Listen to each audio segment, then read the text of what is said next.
Ayan mga kalending, magandang araw sa inyong lahat. Katatapos lang po ng malakas na hangin at ulan. Kaya ngayon mga kalending, dadalawa kaming pumasok kay Simang kasi yun nga yung malakas ang ulan.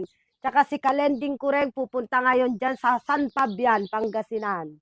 Abangan nyo po siya dyan. Yes. Nandun po siya sa San Fabian, Dagupan, Pangasinan.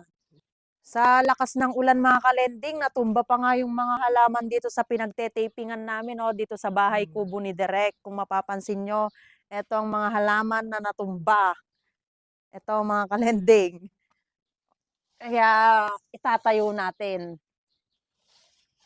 At fresh na naman po sila kasi naulanan sila.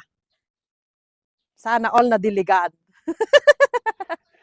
Kaya siguro mga kalending tinamad na pumasok yung tatlong kalending, si Daniela, si Lelebot, tsaka si Viva Max kasi nadiligan siguro sila.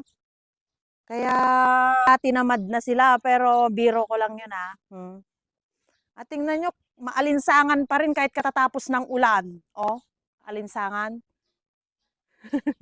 Lumalabas na naman yung init. Mga kalending, lumalabas na naman yung init. Ayan. Sobrang init na naman. Sa inyo ba mga kalending, umulan din? Mga kalending, unang ulan. Unang ulan. Unang ulan ng May. Kaya yung mga damo, ano naman sila, masigla na naman yung mga damo. Pero mga kalending, maganda sana kung makulimlim lang, wag na lang umulan. Kasi nakakatamad din eh. Nakakatamad din, baka tamaring ka rin madiligan ka din Oo nga. Oo nga. Tingnan mo yung mga tatlo, mga kalending, hindi talaga sila pumasok.